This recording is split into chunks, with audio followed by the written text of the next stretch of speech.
This is just cool. You know, you get in the Dakotas and these small towns, you know, there's a lot of houses and buildings, you know, that are converted into lodging for hunters and anglers. So we're in Walleye, South Dakota. At one time, this was the general store, and you look around, you know, they fix this all up just for people to come down here and fish. And, you know, it's just a cheap place to stay that gives you everything you need. But we're gonna head out today and see if we can try to find some walleyes.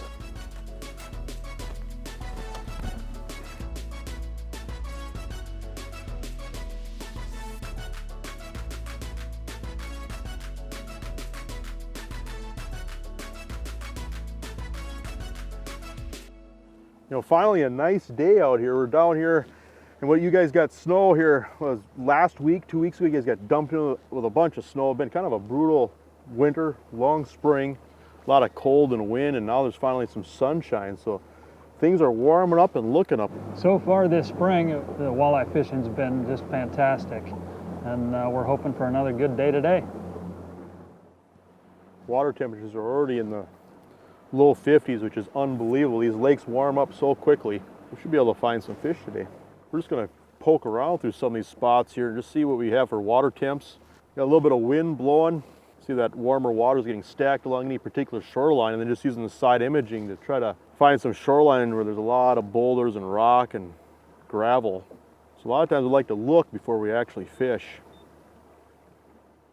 You know, one really neat aspect of fishing down here in South Dakota is that the season doesn't close. And so walleye season's open year round. You know, you can fish, you know, March, April, right through May, and you can come out here and experience some great fishing. What I love about this time of the year, especially on these natural lakes, you get a little bit of sunshine and that water temperature starts to bump up.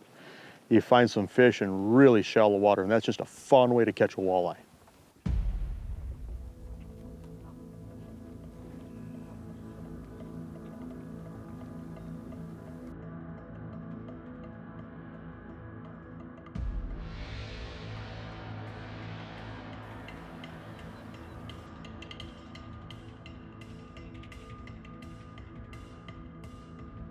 When you're fishing this shallow water, you're looking for that rock, sand. These fish are a lot more spooky. It's really important to have a good quality, you know, rod and reel combination where you can make those longer casts, keep the boat away from those fish, and put that presentation where it needs to be.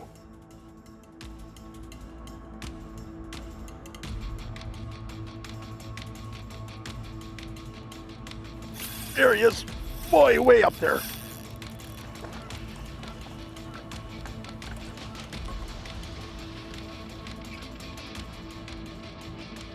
Boy, that was a cool strike, huh? Walleye came out of the water like a bass. Beautiful walleye. All right, thank you, sir. Go ahead, just leave it right in the water here. All right, that's a great looking walleye. When I set the hook, that fish just rolled. It just came out of the water. That was just cool. Right in the tip of the beak. Gorgeous. These fish are built, aren't they? Oh, cool. That was cool. What, probably the boat's in 5-6 feet of water. The water temperature is just starting to creep up into the mid to high 50s. And that fish, I bet, was in 2 feet of water. When I stuck that fish, it came out of the water like a bass. That's just cool. Jason Mitchell Outdoors is brought to you by these industry leaders.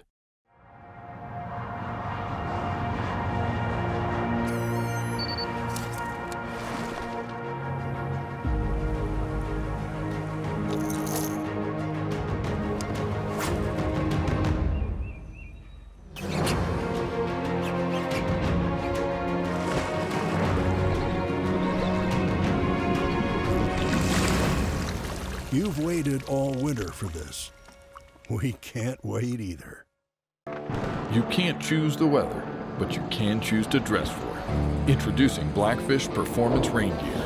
Utilizing patented eVent technology, this advanced membrane allows body heat and vapors to escape while offering 100% waterproof protection with an exceptional combination of waterproof and breathability ratings. Blackfish Rain Gear keeps you dry all day. Whether on the tournament trail or chasing weekend walleyes, choose Blackfish because you can't choose the weather.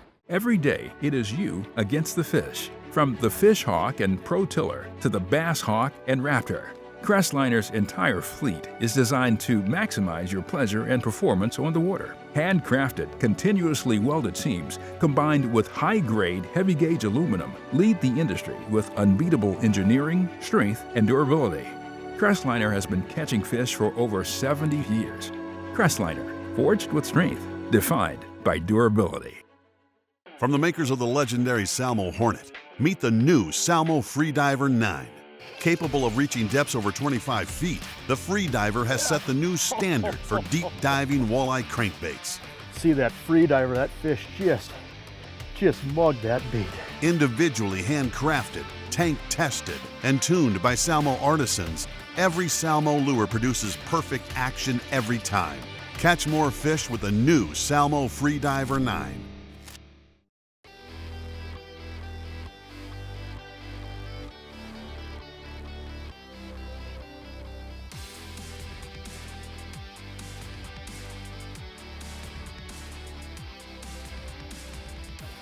There we go, I got one. All right. Oh yeah, nice one. Come on up. There we go. Hey, Sweet. Nice job there, bud. That's a great fish. Get her out of the net here for you. Oh yeah. She popped out right in the net. Beauty. Yeah, gorgeous. You know what's so typical early in the year is that the mornings can be slow, and then as the day progresses, that bite progresses. And so a lot of times this can be an afternoon bite, early evening bite. And the reason being is that water temperature will warm up a few degrees through the day, and that gets these fish going. And then these fish will slide up on these shallow spots, and it's just like they're sun tanning. They're just soaking up that sun, and that's when they start to bite. There he is. Feels like a good one. Where is he going? I can't steer. Oh yeah, nice walleye. Wow. Oh yeah. That was cool. You know, that fish was right up on the shallow rocks sun tanning too.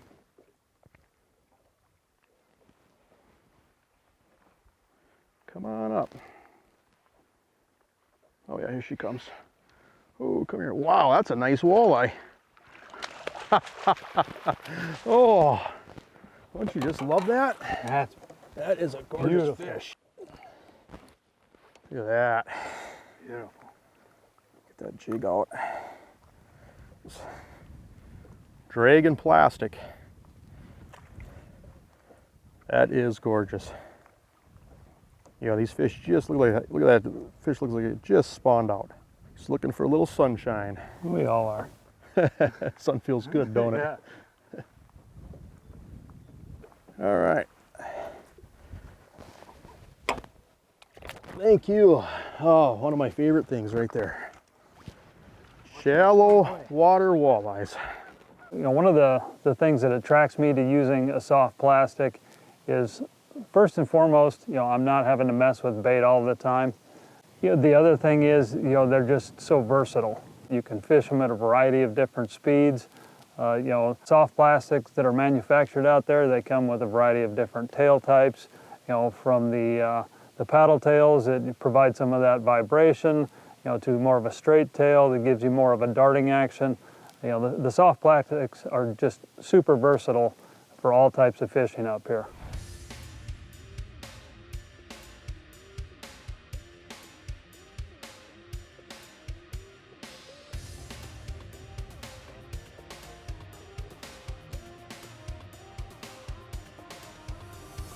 There he is, way up there.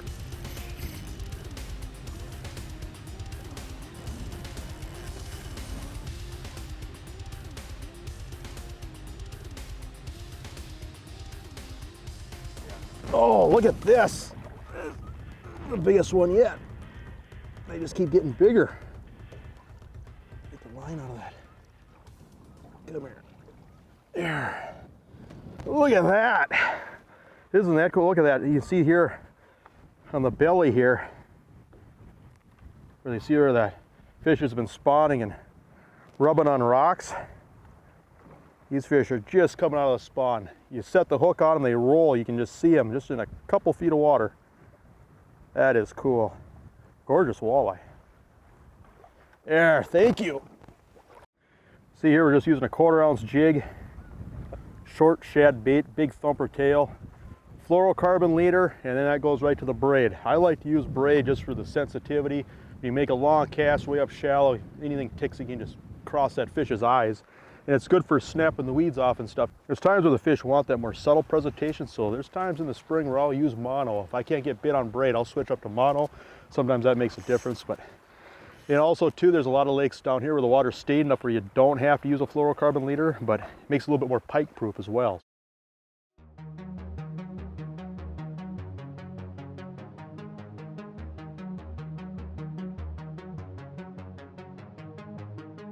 One of the things that is really attractive about this area is the variety of lakes that you can access and fish. You know, you've got your large lakes, you know, Walleye, Bitter, you know, those sort of, you know, opportunities. But, you know, when you look at a map, all around the whole area, there are smaller lakes that a lot of them have public access that you can get on, and it's just, you know, a variety of different fishing opportunities throughout the season.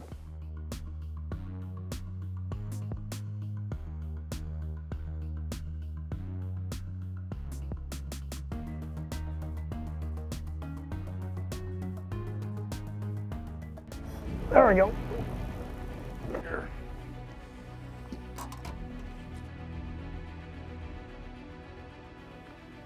Oh yeah, oh yeah, oh yeah. That's a great looking walleye right there, Dusty.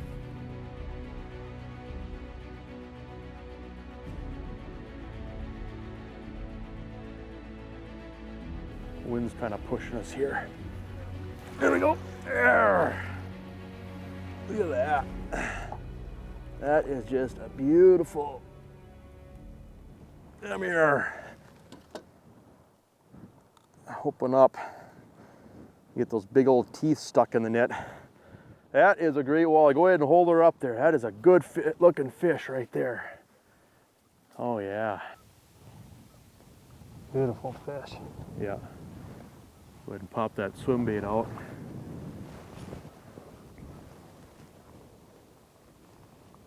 Well, it's hooked pretty well.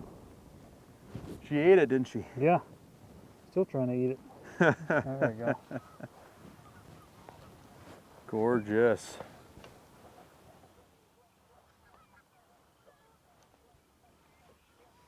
There she goes. Beautiful looking walleye right there. Healthy Man, as can be. These are just beautiful fish. Well, that's a motivation to keep on casting, huh?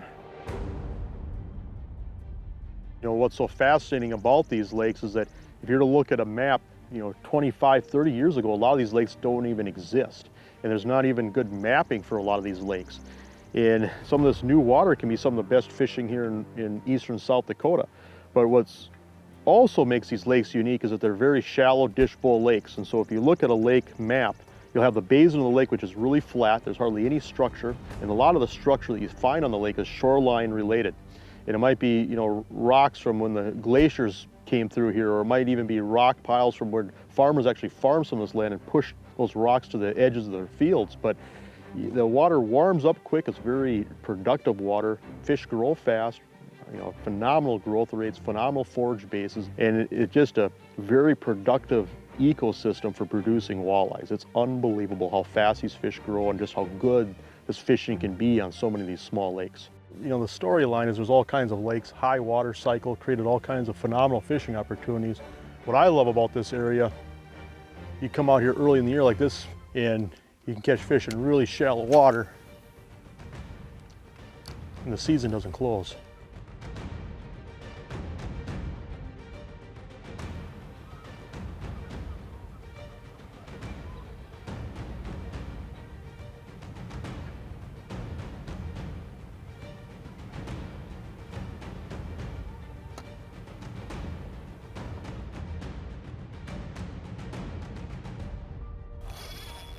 There he is. That's a pretty good one. Get the net here. Oh yeah, nice fish. That's a decent one. Yeah, these are beautiful walleyes. Oh, come on up. Boy, these are nice fish. There we go. All right. Hey, hey, hey. All right. Nice fish. There. Nice we work. go. That's a beauty. Nice Good work. fish. Yeah. Boy, look at that. You can't even see that bait. That bait just swallowed. Ate it. Here, I'll get her unhooked here for you. There you go. That caught on the line here somewhere. There you go. Nice. Beautiful. They just pose in that cold water. They just growl at you.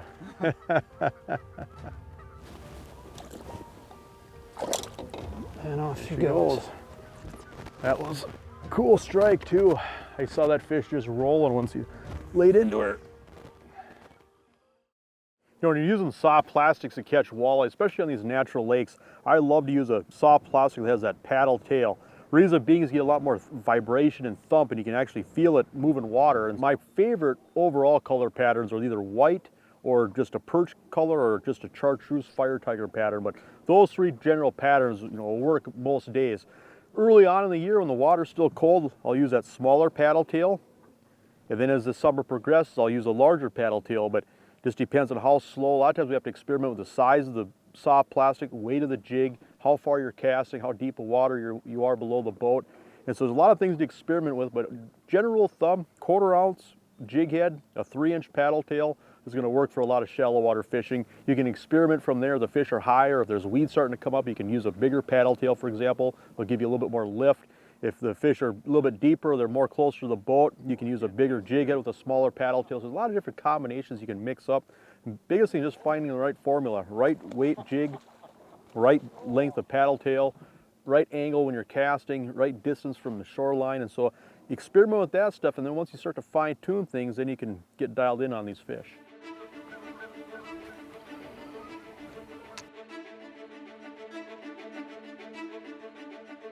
Well, early in the season like this, so the water temperatures are just starting to come up. I still like to fish these plastics fairly slow. And as the water temperatures come up, my speed generally will come up. That's been something that's worked for me pretty well. Well, these geese are something, huh? They are just a-talking. They are noisy.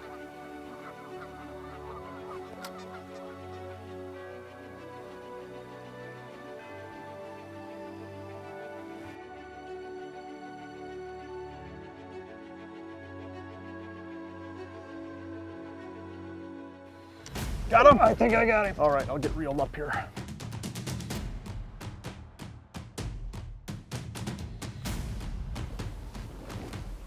All right. You got there? Feels like a pretty decent fish. Oh, yeah. Oh, yeah. Yep, that's a decent one. Here we go. All right. I'll get this fish out of the net here for you. Come here. And we haven't caught any males. All look like spawned out females. These are probably some of the first fish to spawn, I would guess. There you go. Ah, Very nice. isn't that gorgeous? They're so fun. Oh yeah. That's a fun way to catch a fish. 2 feet of water. Yep. There, I'll let that fish go there for you. There, she took off. Yeah. Get another one. We're just kind of picking away at them. One here, one there, but boy, they're nice fish. They are.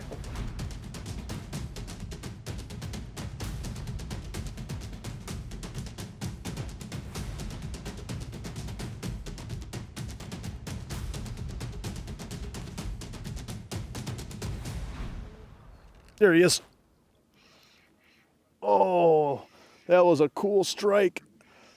I just was gonna go turn the boat and that jig just fell to the bottom. Here she comes. It's another good fish. Yeah. Oh, she's coming alive now.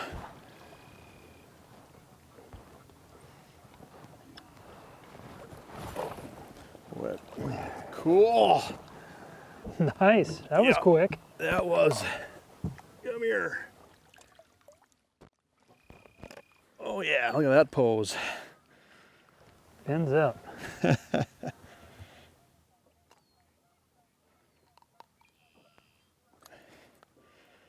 Oh yeah, that fish is mad.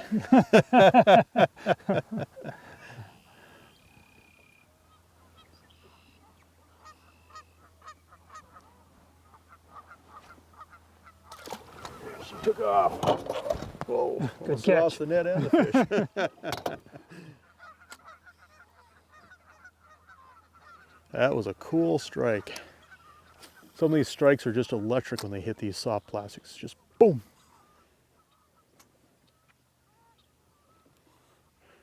The technique is just a slow, kind of a glide and drag. Not really jigging it, kind of just swimming it slow. If you go too slow, you get hung up in the rocks. You just gotta have to glide it along and tickle it. Tickle the bottom once in a while. You know, we probably didn't get out here fishing until noon.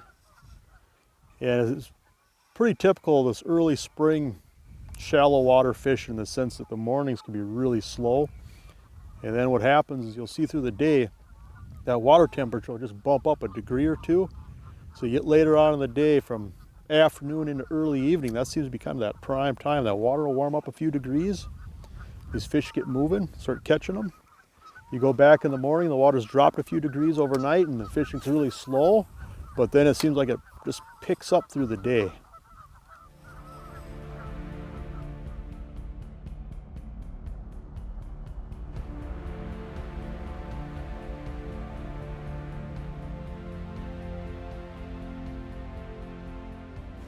There he is.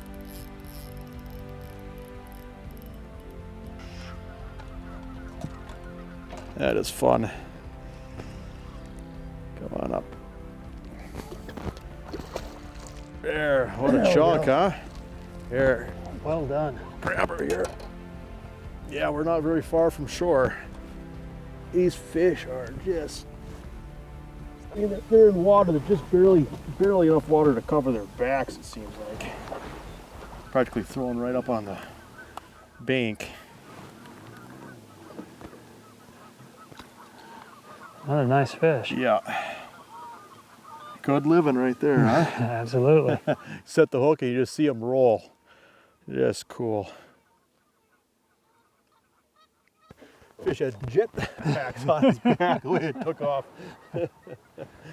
Oh, cool. You just see these big boulders along the shoreline, and you know, you look at these natural lakes like we're here in South Dakota, you know, you look around the shorelines and you know, most of the lake there's not rock. And so when you can find these key areas where there's rocks, I mean, that's the whole ticket in the springtime. And you know, you can see these rocks. Side imaging helps, but you know, any tool you can use to find these boulders, sand, gravel, rock, hard bottom. You know, it might be only 5% of the shoreline, but that's where we're finding the fish. So.